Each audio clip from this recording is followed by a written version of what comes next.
The coronavirus death toll in this country hit its highest point in several weeks. Yesterday, nearly 1,500 lives were lost across the nation because of COVID-19, and the pandemic is blamed for killing more than 166,000 Americans. Now, the head of the CDC is issuing a dire warning. Get serious about public health guidelines or risk the worst fall in U.S. public health history.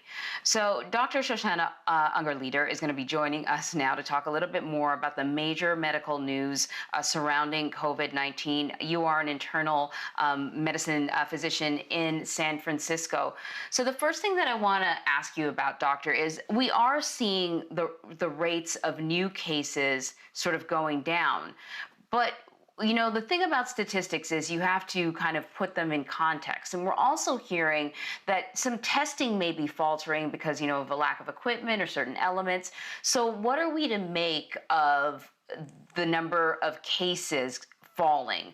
Are those numbers real? Well, we're actually in a very troubling situation with testing, Anne Marie. Our testing infrastructure is actually failing. So, what appears to be the case is that in many states, due to testing shortages and other gaps in reporting, as you mentioned, we actually haven't been able to test enough. So, total cases of COVID-19 are not likely going down. They're just going undiagnosed. So we don't actually know what's happening in communities across the country.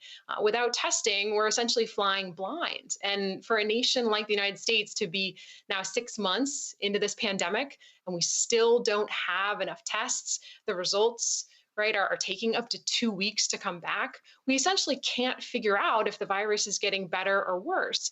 And this is completely unacceptable. Okay, so while that is happening, there is this rush to find a vaccine. I say rush because, the pressure is on, but we're still following the guidelines that are expected to put sort of the gold standard vaccine out there. But in this space in between, anti-vaxxers have found a home. And there's a lot of misinformation about whatever vaccine there is to come. How important is it for the federal government or whoever, the powers that be, to use this time to get proper, truthful information to the public about the vaccine before it's released? And Marie, a public education campaign about the absolutely critical importance of vaccines needed to start months ago, frankly. For a COVID vaccine to be useful, we need most of the population willing to be vaccinated. So in May, a national poll suggested that up to a third of Americans would refuse a coronavirus vaccine. That's a huge problem. Vaccines save lives. Diseases that used to be common in this country and around the world, like polio, mumps, and measles, can now be prevented by vaccination. Because of a vaccine, one of the deadliest diseases in history, smallpox, no longer exists. This messaging must start at the very top. We need someone who supports science to be leading our country. And right now, we need the CDC and other public agencies to step up and do their jobs. In the meantime, a number of officials continue to sort of push for the reopening, and I can understand why. But the president, in particular, renewed his calls for schools to reopen, and in that, he kind of released a document with a bunch of guidelines, and it was all the stuff that we already know, right? Wash your hands, social distancing, wear masks. We already know that. The challenges for many of these schools is they weren't physically built for that. It's very difficult to social distance in a hallway, as we saw in Georgia, when classes are changing. And, to that Georgia example, we now know that they've seen a spike in COVID positive cases in that very high school.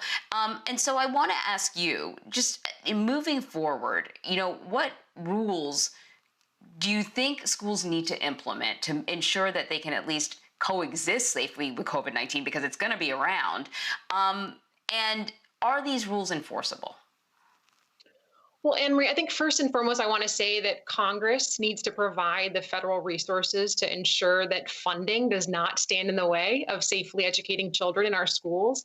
The plans for proper ventilation, options for outdoor learning, and maybe even hybrid virtual teaching all require extra funding to implement. And this needs to be done now.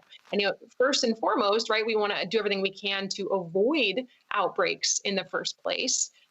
Parents and children and staff need to self monitor and screen for symptoms at home and know when to stay at home. Because COVID-19 spreads so easily, we need to even take very mild symptoms like a runny nose or a sore throat very, very seriously, more so than ever before. And students or teachers who have symptoms need to, of course, talk to their doctor, definitely not go into school. And when outbreaks happen at schools, which is inevitable, districts need clear guidelines about who to quarantine and for how long. This needs to be messaged consistently and accurately to everybody. Of course, it depends on the degree of outbreak, of illness in a school. But of course, we know we need to do what works, and that's mask wearing, hand washing, physical distancing, and avoiding crowded indoor spaces with ventilation.